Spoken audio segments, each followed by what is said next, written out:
नमस्कार दोस्तों। तो चलिए हम लोग पढ़ रहे हैं इन्वायरमेंट एंड इकोलॉजी, जो कि आपकी आने वाली यूपी पीसीएस की परीक्षा, इसके अलावा आपका आरओ एआरओ का एग्ज़ाम है। अदर स्टेट जैसे बिहार पीसीएस है और आपका एमपी पीसीएस हो गया, उत्तराखंड पीसीएस हो गया। इसके अलावा वनडे एग्ज़ाम जिसमें आपके इन्वायरमेंट इकोलॉजी से सवाल उठ के आते हैं, उन सभी के लिए बहुत ही ज़्यादा इम्पॉर्टेंट है। तो आज हम लोग बहुत ही ज़्यादा इम्पॉर्टेंट टॉपिक कवर करने वाले हैं, जो कि आपके इन्वायरमेंट प्रोटेक्शन से रिलेटेड जो लॉज हैं उनको देखेंगे। तो सबसे पहले है पर्यावरण संरक्षण अधिनियम। तो पर्यावरण संरक्षण अधिनियम की बात करें तो इम्पॉर्टेंट है इसका ईयर, बहुत बार एग्जाम में पूछा गया है। ये आया था 1986 में, याद रखिएगा। पर्यावरण संरक्षण अधिनियम आया 1986 में। अब इसके बैकग्राउंड की अगर बात करें तो देखिए, बहुत ही दर्दनाक घटना घटी थी भोपाल में 31 दिसंबर 1984 को, भोपाल गैस त्रासदी वाली। तो ये जो घटना घटी थी, इसमें एक कीटनाशक संयंत्र था UCIL, इसमें गैस रिसाव हुआ था जिसमें लगभग 4000 लोगों की जान चली गई थी। तो ये बैकग्राउंड रहा है इस संरक्षण अधिनियम को लाने का। इसके बाद क्या हुआ कि इस त्रासदी को मद्देनज़र रखते हुए भारत सरकार ने अनुच्छेद 253 के तहत एक पर्यावरण संरक्षण अधिनियम 1986 लागू किया था। ठीक है, यह अधिनियम जो है ये मार्च 86 में पारित हुआ और 19 नवंबर 1986 से लागू हुआ। अब एग्ज़ाम का जिस हिसाब से आप पैटर्न देख रहे हैं, तो डेट्स भी बहुत ही ज़्यादा इम्पॉर्टेंट है। याद रखिएगा कि ये अधिनियम 19 नवंबर 1986 से लागू हुआ था और भारतीय संविधान के अनुच्छेद 253 के तहत इसको लाया गया था।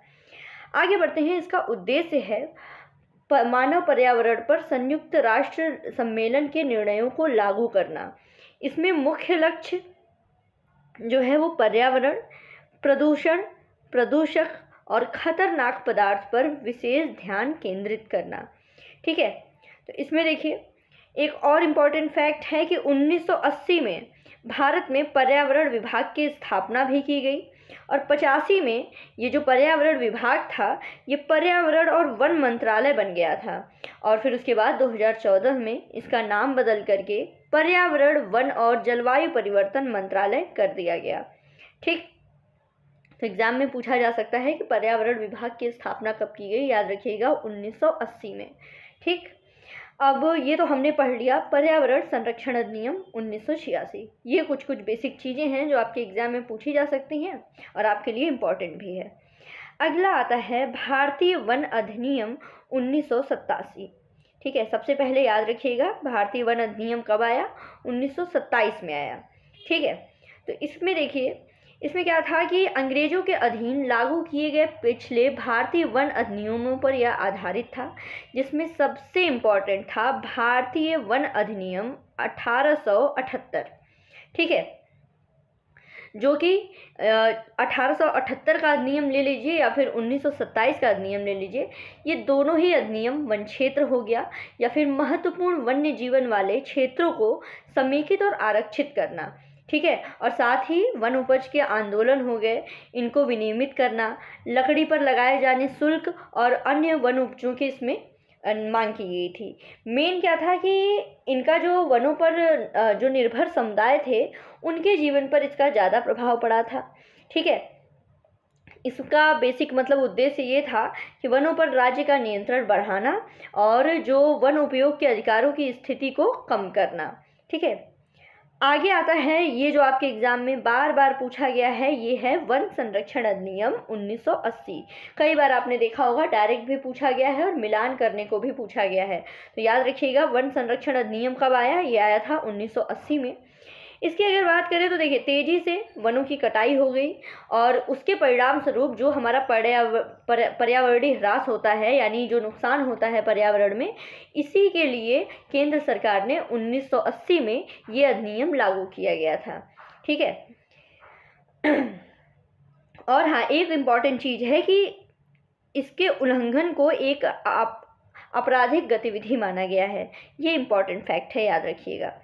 अब राष्ट्रीय वन नीति की बात कर लेते हैं। तो भारत की स्वतंत्रता से पूर्व 1855 में पेगू के वन अधीक्षक डॉक्टर क्लेलैंड की अनुशंसा पर भारत के वानिकी चार्टर की घोषणा की गई थी। ठीक, और सबसे पहले ये नाम याद रखिए कि भारतीय वानिकी का जनक किसे कहा गया है? तो ये हैं डिट्रिच बैंड्रिस, ठीक है, बैंडिस, डिट्रिच बैंडिस, ये नाम याद रखिएगा। अगला 1878 में जो पारित व्यापक वन अधिनियम था, इसमें जो आप पहले पढ़े हैं 1878 वाला, जिसके आधार पर 1927 का अधिनियम आया था, इससे पहले वाली हेडिंग, उसमें क्या था कि वन को 3 श्रेणियों में रखा गया था। एक होते थे आरक्षित वन, दूसरे संरक्षित वन और तीसरे ग्रामीण वन, ठीक है। अगला इंपॉर्टेंट फैक्ट आपका इससे रिलेटेड क्या है कि भारत की पहली वन नीति जो कि 1894 में आई थी, ये डॉक्टर वोल्कर की अनुशंसा पर तैयार की गई थी। और स्वतंत्र भारत की पहली राष्ट्रीय वन नीति कब आई? ये आई 1952 में, 12 मई 1952 में तैयार की गई। और 7 फरवरी 2003 को राष्ट्रीय वन आयोग के गठन की भी अधिसूचना जारी की गई थी। तो ये काफ़ी ज़्यादा इंपॉर्टेंट फैक्ट हो गए आपके वनों से संबंधित। अब अगले अधिनियम की तरफ या फिर नीति की तरफ चलते हैं। तो ये है अगला राष्ट्रीय वन नीति 1988, ठीक है। तो इसमें क्या है? इसमें वही है, वनों का संरक्षण है, जिसके माध्यम से आप पर्यावरणीय स्थिरता भी रखेंगे और पारिस्थितिक जो संतुलन है उसको भी बनाकर रखना इसका उद्देश्य था, ठीक है। और इसी संरक्षण नीति के अंतर्गत सामाजिक वानिकी कार्यक्रम भी प्रारंभ किया गया था। अब इसके उद्देश्य क्या है? इसका उद्देश्य है वनों की उत्पादकता बढ़ाना। तो उससे क्या मिलेगा हमें? ग्रामीण जनजातियों को लकड़ी, ईंधन, चारा, भोजन, ये सारी चीज़ें मिलेंगी। दूसरा, जो हमारे देश की प्राकृतिक विरासत है, जैव विविधता है, जीन पूल है, उसका संरक्षण करना। और तीसरा, देश के संपूर्ण भौगोलिक क्षेत्र के 1/3 हिस्से में वन आवरण कायम रखना। याद रखिएगा, राष्ट्रीय वन नीति में बोला गया है कि 1/3 हिस्से पर वन आवरण कायम रखना है।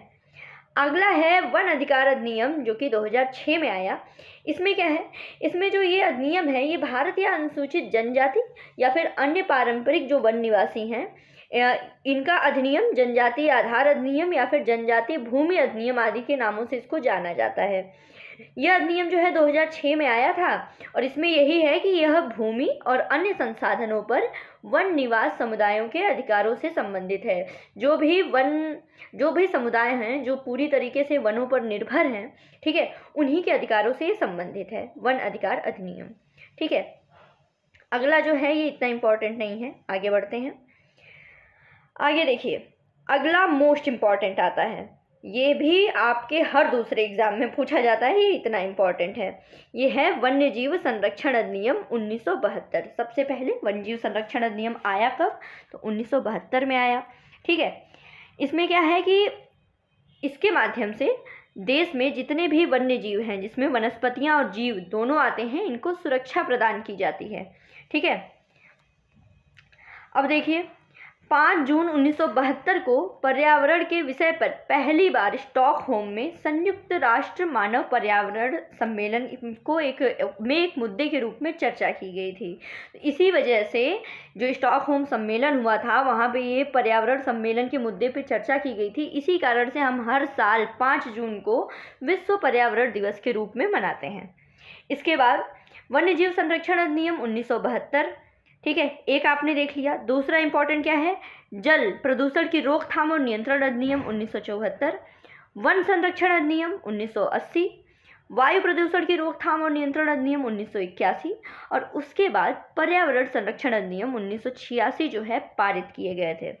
मेरी दोस्तों बात मानिएगा, ये वाली जो लाइन है ना, ये वाली मोस्ट इम्पॉर्टेंट, ठीक है।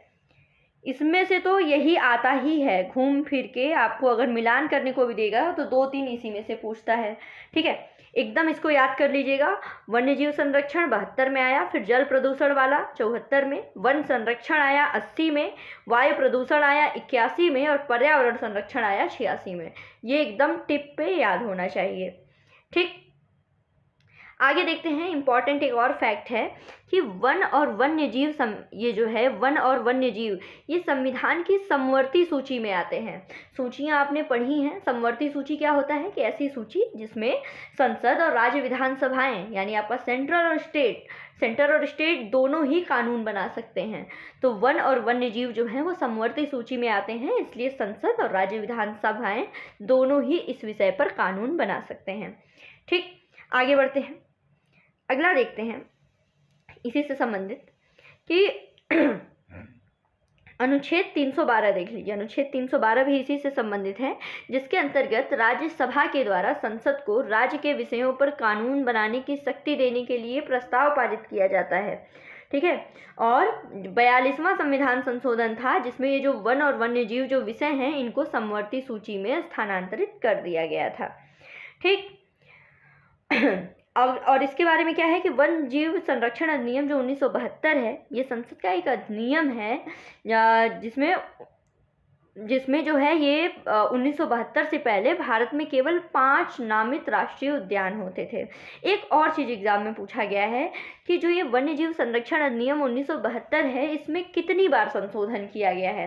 तो देखिए, इसमें एक बार 1982 में, फिर 86 में, 91 में, 1993, 2003, 2006, 2021 और 2022, तो कुल मिलाकर 3 3 6 2 8 बार संशोधन इसमें किया गया है। ये इम्पॉर्टेंट है, बहुत ही इम्पॉर्टेंट फैक्ट है, एग्जाम में पूछा जाता है बार बार। ठीक, आगे देखिए, आगे बढ़ते हैं कि वन्य जीव संरक्षण संशोधन अधिनियम जो 2006 हुआ, इसमें क्या था कि राष्ट्रीय बाघ संरक्षण प्राधिकरण और बाघ एवं लुप्त प्राय प्रजाति अपराध नियंत्रण ब्यूरो, इसकी स्थापना का प्रावधान किया गया है। ठीक है, यानी जो ये इसका संरक्षण और क्या नाम है, जो इसका संशोधन हुआ 2006 वाला, इसमें राष्ट्रीय बाघ संरक्षण प्राधिकरण और वन्य जीव अपराध नियंत्रण ब्यूरो की स्थापना का प्रावधान। ठीक है, इसके अलावा जो 2021 वाला है, इसमें क्या हुआ ये भी देख लीजिए, क्योंकि लेटेस्ट जो है ना तीनों, उसको देख लेते हैं। 2006 आपने देख लिया, 2006 में ये 2 चीज़ें थी, एक राष्ट्रीय बाघ संरक्षण था और दूसरा वन्य जीव अपराध नियंत्रण ब्यूरो की स्थापना का प्रावधान। 2021 का जो संशोधन हुआ, इसमें वन्य जीवों और वनस्पतियों की लुप्त प्राय प्रजातियों के अंतर्राष्ट्रीय व्यापार पर कन्वेंशन यानी साइट्स के कार्यान्वयन का प्रावधान मिलता है। तो अगर साइट्स की बात होगी तो जान जाइएगा वो वन्य जीव जो संशोधन अधिनियम 2021 का है, उसमें साइट्स के कार्यान्वयन का प्रावधान किया गया है। अब 2022 का संशोधन विधेयक देख लेते हैं, तो ये दिसंबर 2022 में पारित किया गया था। इसमें ये था कि वन्य जीवों और वनस्पतियों की लुप्त प्राय जो प्रजातियां हैं, उसके अंतर्राष्ट्रीय व्यापार पर कन्वेंशन यानी CITC को लागू करना और इसके द्वारा संरक्षित संकटग्रस्त प्रजातियों की सूची का विस्तार करना है। ठीक है, तो अपना समझ में आ गया होगा। CITC जो है अंतर्राष्ट्रीय व्यापार वाला, वो 2022 का संशोधन है। साइट्स के बारे में 2021 में बोला गया, 2006 में बाघ संरक्षण वगैरह से संबंधित है। ठीक, अब देख लेते हैं, तो आपने संशोधन पढ़ लिए। अब वन्य जीव अधिनियम से संबंधित संवैधानिक प्रावधान भी देख लेते हैं। तो इसमें देखिए अनुच्छेद 48A, अनुच्छेद जो 48A कहता है कि पर्यावरण की रक्षा और उसका सुधार करना और देश के वन एवं वन्य जीवों की सुरक्षा का प्रयास करना राज्य का दायित्व होगा। ठीक है, और ये जो वाक्य है ये 42वें संविधान संशोधन 1976 के द्वारा संविधान में जोड़ा गया। उसके बाद आता है अनुच्छेद 51A(G), ये कहता है कि वनों, झीलों, नदियों और वन्य जीवों सहित प्राकृतिक पर्यावरण की रक्षा और उसका सुधार करना, जीवित प्राणियों के प्रति दया की भावना रखना भारत के प्रत्येक नागरिक का मौलिक कर्तव्य होगा। ये कहता है अनुच्छेद 51A(G). और अनुच्छेद 21 क्या है? ये है स्वच्छ पर्यावरण में जीने का अधिकार, जो कि हमारा मौलिक अधिकार है। तो आपने पढ़ लिया होगा।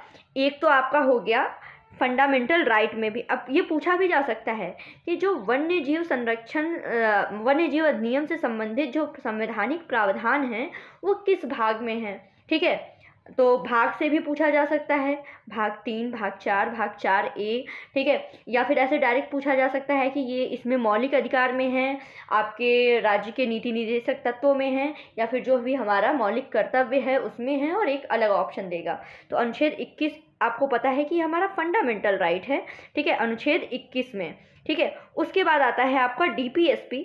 ठीक है, DPSP में यानी आपके राज्य के नीति निर्देशक तत्वों में क्या है? अनुच्छेद 48A है। ठीक, उसके बाद आता है आपका मौलिक कर्तव्य यानी फंडामेंटल ड्यूटी, उसमें भी ये है, ये आपका 51A(G) है, 51A(G). ठीक है, तो इसको याद रखिएगा, 3-4 तरीके से सवाल पूछा जा सकता है। ये बहुत ही इंपॉर्टेंट टॉपिक हो गया। ठीक, अब आते हैं कि देखिए जो ये अधिनियम है वन्यजीव अधिनियम, इसमें कुल 6 अनुसूचियां हैं। सिंपल है, अनुसूची 1, 2, 3, 4, 5, 6 नाम सिंपल है, अलग कोई नाम नहीं है जिसके अंतर्गत वन्यजीवों को सुरक्षा प्रदान की जाती है। तो देखिए अनुसूची 1 और 2 क्या है, इसमें क्या है कि वन्यजीवों को पूर्ण सुरक्षा दी जाती है। इस नियम का उल्लंघन करने पर कम से कम 3 साल की सजा भी है और न्यूनतम 10,000 रुपये का जुर्माना भी है। अनुसूची 3, 4 क्या है, इसमें क्या है कि वन्य जीवों को अगर नुकसान पहुंचता है तो कंपैरेटिवली जो अनुसूची 1 और 2 में जो वन्य जीव हैं उससे कम सजा का प्रावधान है। अनुसूची 5 क्या है, इसमें क्या है, शामिल जीवों को वर्मिन यानी चूहा, गिलहरी, कौवा ये सब कहा जाता है और उसके शिकार करने की अनुमति है। और अनुसूची 6 क्या है, इसमें शामिल पौधों की खेती और उगाने पर प्रतिबंध है। ठीक, तो ये आपको पता चल गया इसकी अनुसूचियों के बारे में। ठीक है दोस्तों, तो बस इस वीडियो में इतना ही करते हैं, अगले वीडियो में फिर इसको कंटिन्यू करेंगे। बाकी आप लोग पढ़ते रहिए और देख लीजिए एक चीज़ कि अगर आप लोग किसी एग्ज़ाम के प्रिपरेशन कर रहे हैं, जैसे आप लोग यूपी के मेंस की प्रिपरेशन कर रहे हैं, ठीक है, या फिर इसके अलावा आप लोग मान लीजिए यूपी के प्री की प्रिपरेशन कर रहे हैं 2025 वाले, या आप आर ओ एग्ज़ाम जो है 2023 का उसके प्री की प्रिपरेशन कर रहे हैं, तो आप लोग ये जो नंबर है, ये व्हाट्सएप वाला नंबर, ठीक है, ज्ञान सर के व्हाट्सएप वाला नंबर, इस पर आप लोग कांटेक्ट कर सकते हैं पेड ग्रुप के लिए। तो बस पढ़ते रहिए। God bless you all, thank you so much.